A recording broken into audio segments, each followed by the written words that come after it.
When you're working with people completely one-on-one and they're right in front of you, you're going to be able to select who you're working with. You're going to know them all personally. You're going to be able to manage that relationship probably pretty well most of the time.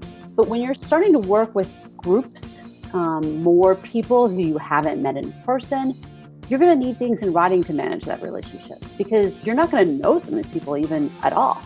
And having something in writing that says what I expect from you, what you expect from me, how is this going to work? What happens if you don't want to do this anymore? What happens if your payment doesn't go through? All that stuff. It needs to be in writing so everyone knows what the expectations are. This is Rebel Therapist, a podcast for entrepreneurs who are trained as therapists and who want to level up their businesses, make a bigger impact, feel fulfilled, and be very well paid. I'm your host, Annie Schusler. As an entrepreneur creating a business beyond the treatment room, you're going to have some legal questions, and I certainly can't answer them. I'm bringing you an episode with someone who can, my own lawyer, Elizabeth Potts Weinstein. Before we dive into her thoughts on your business's legal needs, I asked her about how she runs her own business. I wanted to know about the systems she uses, the way she structures her time, and how she works with her team. And then we're going to get to hear her helpful and nuanced thoughts about what you need to take care of on the legal side. Now, let me introduce Elizabeth Potts Weinstein, attorney at EPW Small Business Law. She's located in California. Welcome, Elizabeth. Thank you so much for being here. Yeah, thanks for having me. So we're recording this in March, and it's going to be coming out a few months from now, which is weird because we don't really know exactly where we'll be. We never know exactly what things will be like 3 months from now, but now we particularly don't know in terms of the pandemic, what things are going to be like in June. But we're going to be talking about that a little bit in this conversation. But let's start with hearing from you, Elizabeth, about why you dedicate yourself to helping small business owners with their legal needs. You know, when I first got into helping small business owners with legal needs because I actually had a different business when I first started as a small business owner.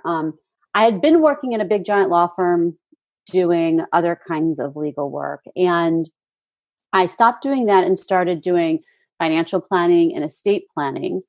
And so people were asking me to do other kinds of questions about starting a business or contracts and things. And in the beginning, I would just give them random ad hoc advice, off the cuff kind of things. And then I realized this is actually the way my business should go. And because it was a niche that really I didn't have nowhere to send people because the kinds of people I knew were little tiny businesses. There's a lot of lawyers out there who help startups, here in the Silicon Valley where I'm located, who are going to be the next Facebook or whatever. And there's a lot of people who help bigger businesses.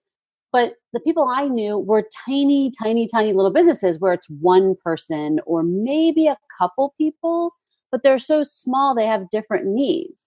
Some of them, they might have an office but a lot of them just worked from home, or they provided services, or they have an eBay business or something that's different. And I didn't have a good referral place for them. And a lot of times that's the best place to start a business if you don't know anywhere to send people. And so that's one of the reasons I got into that, was because these were the people I knew who needed help. Excellent. And that's absolutely us who you're talking about.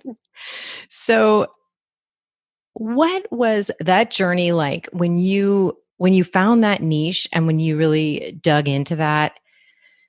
What was that journey like into finding the people to work with, or did that happen organically?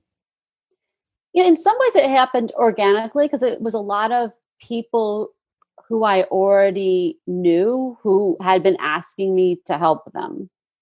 And for me, I actually resisted it for a long time because one of the reasons was I didn't want to charge by the hour. I hated doing that when I was working in a law firm. And so I had to figure out, how can I set up a law firm business in a way that matches me and how I like to work with people? And so I had to come up with a new business model. And that was one of the issues I had to overcome, was a new business model that I felt like was congruent with me and how I like to work with people. And so typically what I do with I still charge by the hour for a few clients because sometimes it just, there's no other way it works. But for most people, I charge a flat fee, or I have them on retainer where they pay like a monthly fee. And that way we're not like having to track, oh, you sent me this email and that took me 0.6, amount of time, that like, no, that just creates a disincentive for people to ask questions and be proactive. It makes everything very transactional. And a lot of the ways I like to work with people is I don't do litigation. I do work that's advice. Let's try to figure out how to solve problems before they become a problem.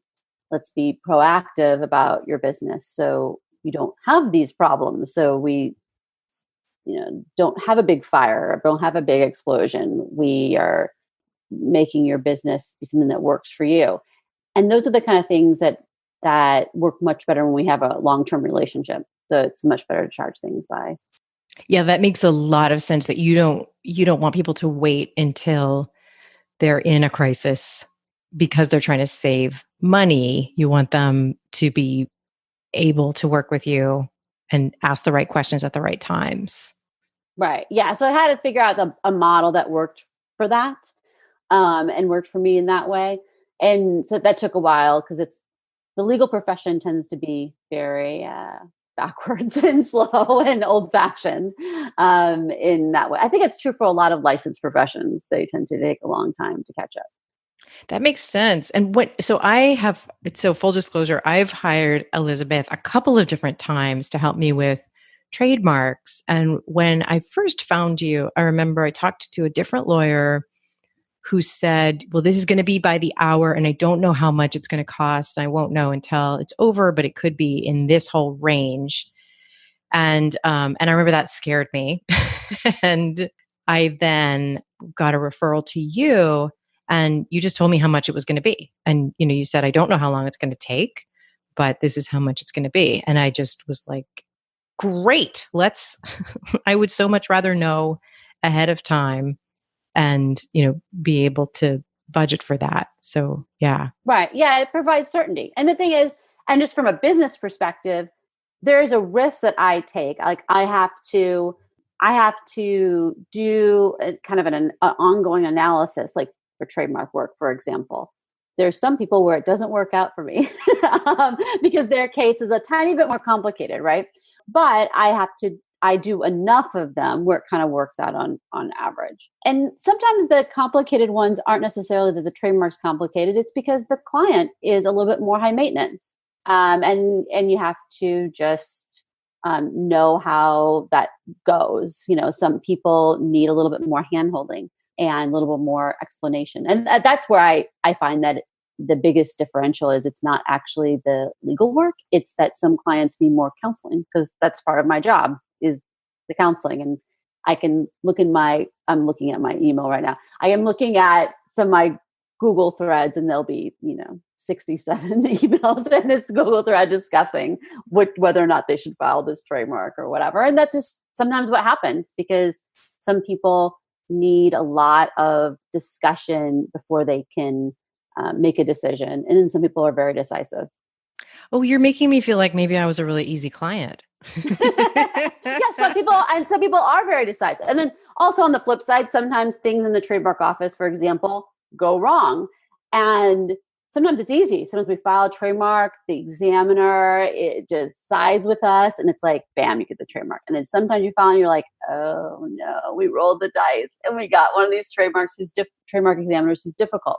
You don't know what's going to happen. And so like for trademark work, that's where I charge a flat fee, and it takes there's still an uncertainty there, but it reduces one piece of the uncertainty. There's some things I can't do that, where there's just too much uncertainty for everybody. Like if I'm sending a cease and desist letter and we're negotiating that kind of a dispute, there's just way too much uncertainty in negotiations to possibly figure out what it would be. What I do there is we just do each little piece at a time, as opposed to charging an amount of money at the very, very end, because that's too much uncertainty. I see. Okay. Okay. So let's back up a little bit. I want to get more into how you run things and what systems you use. And then I just want to assure people we're going to get into, like, for people who don't know what trademark means and kind of like what Elizabeth notices with people like us that we should be keeping our eye on and considering getting help with. So we will get there in case you're like listening and you're like, I have no idea what these people are talking about. But there are so many parallels between what you do and what therapists and healers are doing when we take our work beyond the therapy room. What are the tech systems that you rely on day to day? Right. Yeah. So I'm actually looking over here on my on my computer on all the different little tab things I have open. So, and this has changed and evolved over time, because we're always finding a new system. Sometimes we'll be like, oh, this is a new system and this one's cheaper and works better and integrates more. So, for example, we now use for appointments, we use Acuity scheduling, which I think a lot of people use. That's what I use. And in disclosure, I don't use any attorney stuff. Like, this is a thing. A lot of attorneys use attorney things, and I hate all the attorney things. They're really expensive. They're all like all-in-one packages and stuff. And there's so many things that are available that are made for other disciplines, like coaches and therapists and all these, and that have just as much protection and just as well done security as the stuff for lawyers. Now, there are things that lawyers need, for example, that are their litigation attorneys. So, and also there are things that therapists need that have HIPAA requirements built in. So there are people that need specific things. There's a lot of stuff that's got HIPAA requirements built in. So you can find that in many places. So anyway, so I use Acuity scheduling that integrates with my calendar. That's wonderful. And then it actually accepts payments in it. And that's how people can schedule quick calls with me, which is great. Very easy. And people can do it. I just send them a link. Very simple. So we just actually did that relatively recently. So that's a wonderful system. I use Harvest, which is harvestapp.com, I think is the link for the website, for time management for my team and also for invoices. Interesting. Okay. Is that time tracking? Yeah, it's like a time tracking. But they also do our invoicing. So like what I was telling about flat fees. So I send out a flat fee package I'm billing a client for $2,000 or something for a package. That works really well because they have a bunch of buttons where someone can choose to pay me by PayPal or using Stripe. It integrates with Stripe or ACH. And then they can pick how they want to pay. And I don't have to give them all those different links. It just integrates right in there and it sends them reminders. You've not paid this invoice for 7 days if I choose to send them reminders, that setting. So it's very helpful. And if you want, it can link up with QuickBooks or whatever system. It has all kinds of integrations. So that's worked really well. We also use Gusto for running payroll, which I think is a common thing for a lot of people. For my team, we use Slack, which I think a lot of people have heard of. How many people are on your team? Right now, we just have 2 people. We have had more people. At one time, we had 5 people. One of the other big resources we've used is Airtable. And because we've used all kinds of CRMs in the past, and we've used all kinds of different systems to track data, but we've eventually hated all of them and when we found Airtable, I don't know, a while ago, we started using it because we realized that we just wanted our own system. And that's what you can do with Airtable, is really create your own systems. So we have a client Airtable, that's our own CRM. And then I have my own workflow. That's my own workflow. With workflow, I mean, I have all my projects in there. Here's a quick word from our sponsor, me. If you're ready to create your signature program beyond the therapy room, or you've already tried to create a program and haven't quite gotten there on your own, join me for Create Your Program. This is an intensive 5-week program with me and a small group of other therapists and healers, creating innovative pilot programs. I would love to support you in taking the steps to make this happen. Head over to rebeltherapist.me/create to learn more about this 5-week program and apply. All right, let's get back to Elizabeth. Let's look at like a typical day for you right now. Mhm. And I know that might be different right now Right. because we're talking in mid-March. What's a typical day for you like right now at work? So, I mean, obviously it depends on the day. Like probably that's true for most people. After I've eaten breakfast and all that kind of stuff, and I have a teenage son who right now is doing virtual school, who goes into his room to do virtual school, and then I sit down here. Typically, one of the first things I'm doing is I am checking email to see if any problem came in from any of my clients that has to change my to-do list. Because sometimes that has happened. That happens on not every day, but sometimes I have a client who comes in with like, oh, I need to change my to-do list. So I look to see if anything like that has happened. Then besides that, then the first thing I do is I input stuff into a cash flow worksheet every single day. And I actually do this personally on my personal finances and my business finances. So I have a cash flow worksheet that every single day I put in there what expenses happened yesterday and what income happened yesterday. Like I look at all my, Bank of America and American Express, all PayPal, all that stuff. If I do it every single day, Monday through Friday, it takes 3 minutes to do. And then I know exactly what's going on in my business. I know if there's a problem, if there's something weird happening, and then it doesn't create a big problem later. And I do that personally and on the business side. It's something I've done for many, many years. I also find that that's a helpful way to reduce anxiety because I literally know exactly what's going on financially in my business to the moment. Things aren't a surprise when I get a statement because I always know I'm on top of my cash flow. I love that practice. That's really I would think of that as really high intimacy with your money. Yeah. Because I used to have a lot of mindset issues with money, and a lot of them was around not being afraid of the situation. And even if the situation is not good, it's better to know. Then you can problem solve it. Then you can go get a loan or whatever you need to do. If you don't know, you tend to have more anxiety about the horrible thing that you don't know about. So it's better to just know what's going on and to know as it happens when things are small and you can handle them. So I'll do it every single day, Monday through Friday at least. And then the next thing I do is I have all these little tabs. So that's what things I was going through. And I open up a bunch of little tabs and I see what's going on, what came in from my administrative assistant person, what stuff is on my calendar, because someone may have scheduled an appointment with me that I didn't know about because I had logged off at 4 p.m. and they scheduled an appointment. You can schedule an appointment with me 24 hours ahead. So if I logged off early enough, there could be something on my calendar that I wasn't aware of. So I, open up all these different tabs and then I see what's going on today. And I always pick 3 things to put on my business to-do list that are my 3 most important things. So, and actually I haven't put my 2 and 3 thing today. This is actually one of the things that's different about going on right now. My number 1 thing today is to do my business, to do this podcast.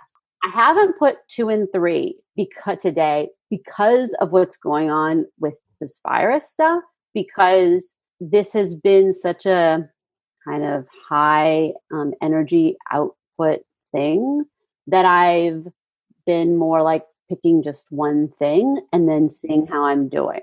Because some days I've only been able to do 1 or 2 things, even though I normally would be able to do 3 things and sometimes 4, 5, 6 things. I can on a normal day I can always do 3 things, and then I can do 4, 5, 6 things sometimes, more than that. Now sometimes I'm I do 1 thing and I'm like, yeah, that's it.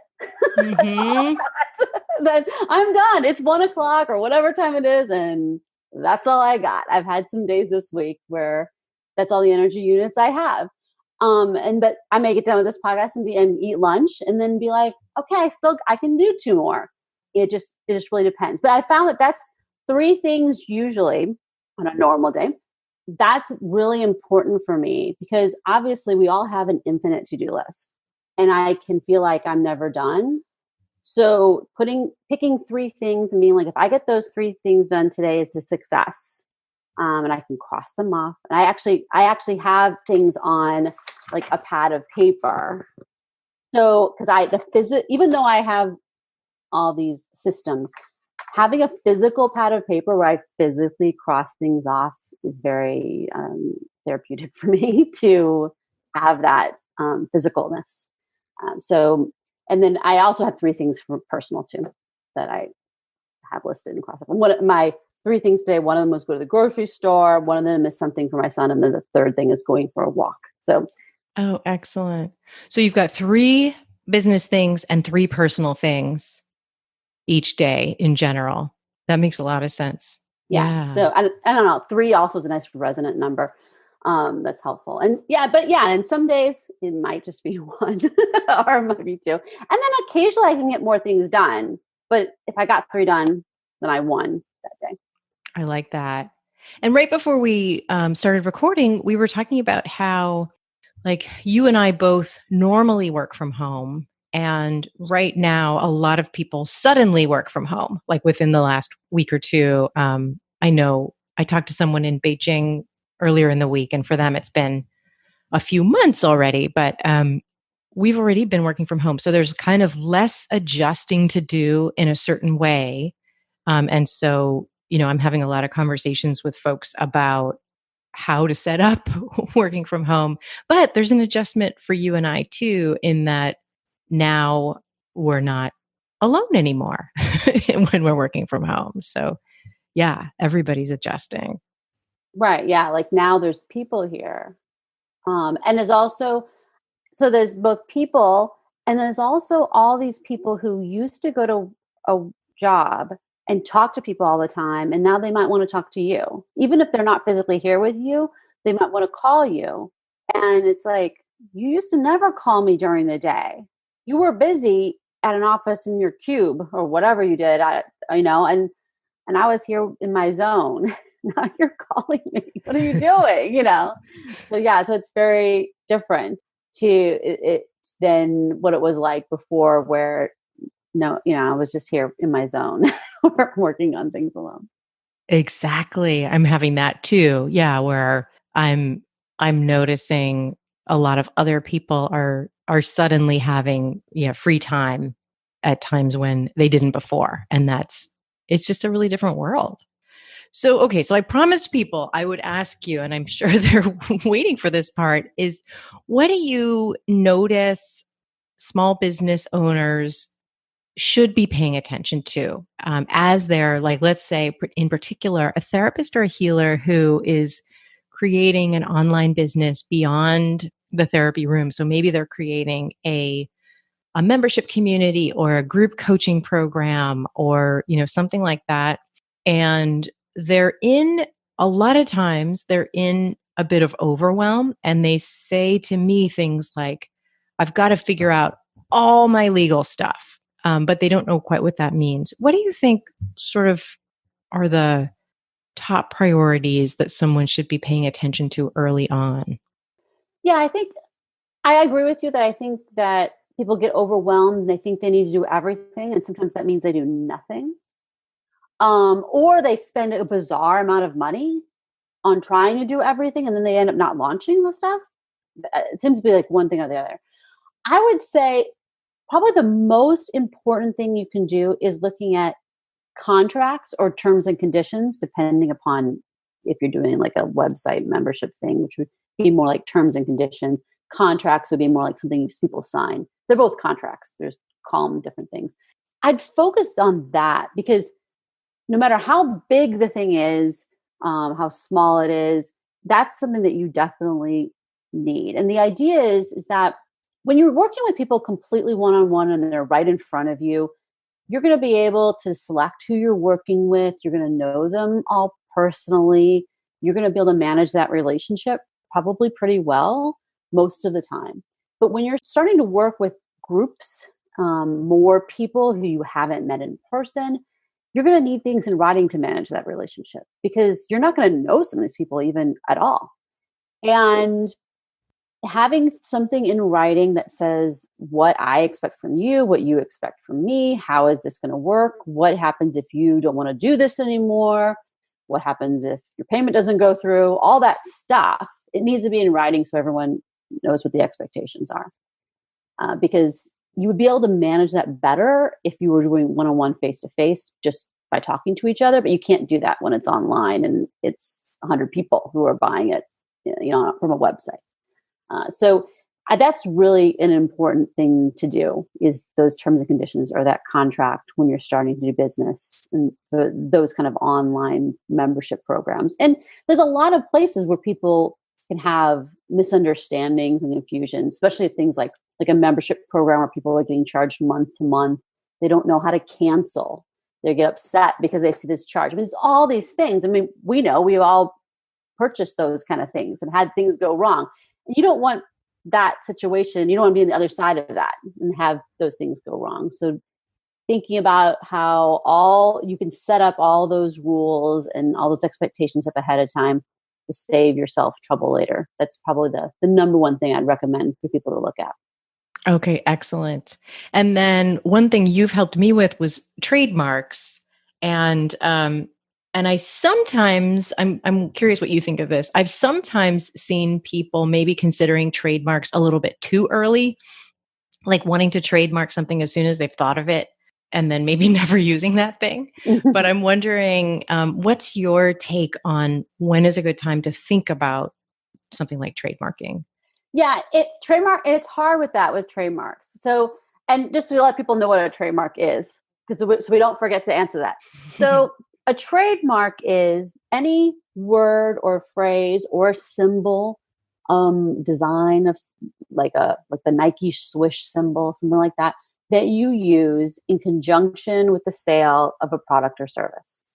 So like the word Nike or the little swoosh symbol Nike in the conjunction of the sale of shoes, but they also sell a gazillion other products and services, right? They have like an app for your phone and they have clothing and they have all kinds of stuff. So they probably, if we looked, have trademarks in like 100 different categories.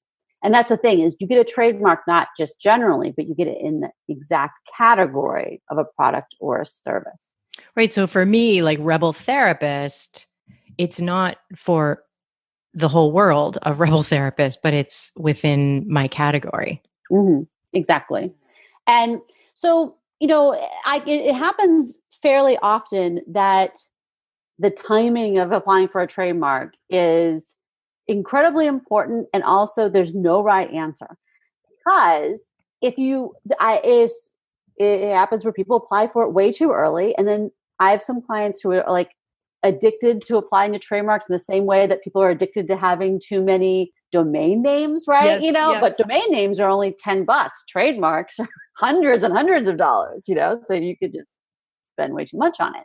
On the other hand, I have clients who apply for trademarks way too late. And I can't even explain how much it sucks, because if you have a business that already exists, if you have already been selling your product or service, but then somebody else did too, and they get the trademark first, and then you have to change the name of it because, they just happen to file for the trademark first. I mean, it just ends up being this incredible mess. Or especially if they did it like 2 days before you filed it, which is the most annoying thing ever. So I think one of the things you can do, though, is to just start doing a search. If you come up with this idea, sometimes people look for a domain name, but they don't look to see if there's a trademark issue.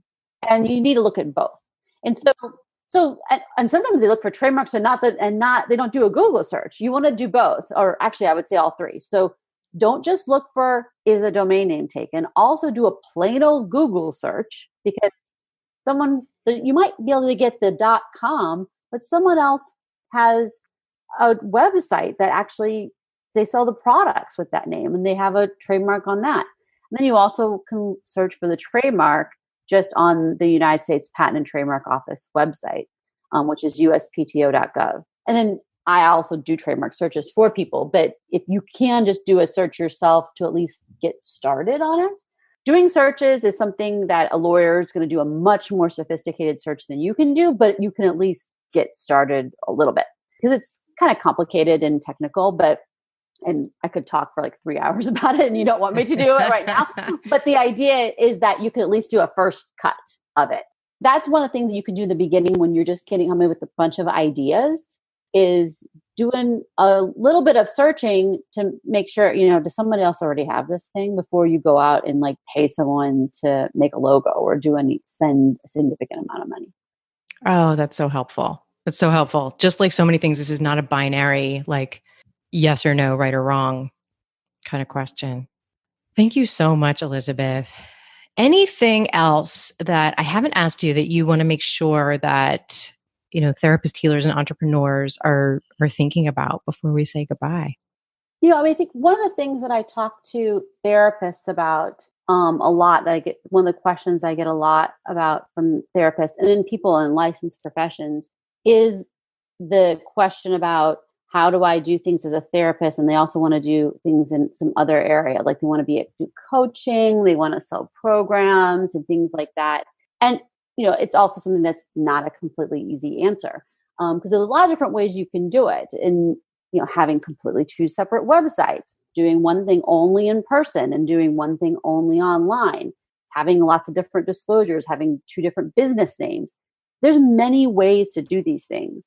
But I think one of the things that's kind of interesting about what's going on right now with the virus stuff and people working from home and all this, and also a lot of the orders that are going on where they're allowing telemedicine and people from different states to be able to practice medicine in other states. I think some of this is going to result in freeing up a lot of the rules on licensed professions, that they're going to realize it's helpful. All of us in licensed professions can help people in other states if we can be at home and provide services without having to be somewhere in person. I mean, it doesn't make sense that a therapist here in one place couldn't just sit at home and provide therapy for someone in another place without having to be there in person and contaminate them. Like, there's things like that I think some common sense things that are going to come out of it over time that I think will eventually be helpful. Now, in the meantime, we have to deal with the rules that exist. And there's a lot of creative solutions that you can use. And it really depends upon the particular situation, the particular thing that you want to do and stuff like that. And I've helped a lot of clients navigate down those different roads depending upon what they want to do. But I think it will be a different world that we will come out of in a year or 2 years. And that will be one of the things that will be good that will come out of it. Oh, I totally agree. Thank you so much, Elizabeth. This has been incredibly helpful. Yeah, you're welcome. You can find out more about Elizabeth at elizabethpottsweinstein.com. I've got the resources we talked about in the show notes at rebeltherapist.me. I want to thank Cosmopoms for editing this podcast and Brianne Rising for taking great care of our guest. Thanks so much for listening. If you found this episode supportive, please share it with a friend. The best way to do that is to copy the link to this episode wherever you're listening right now, and then share that link in a text. I am so grateful for you. You are the whole point of this podcast. I'll be back next time.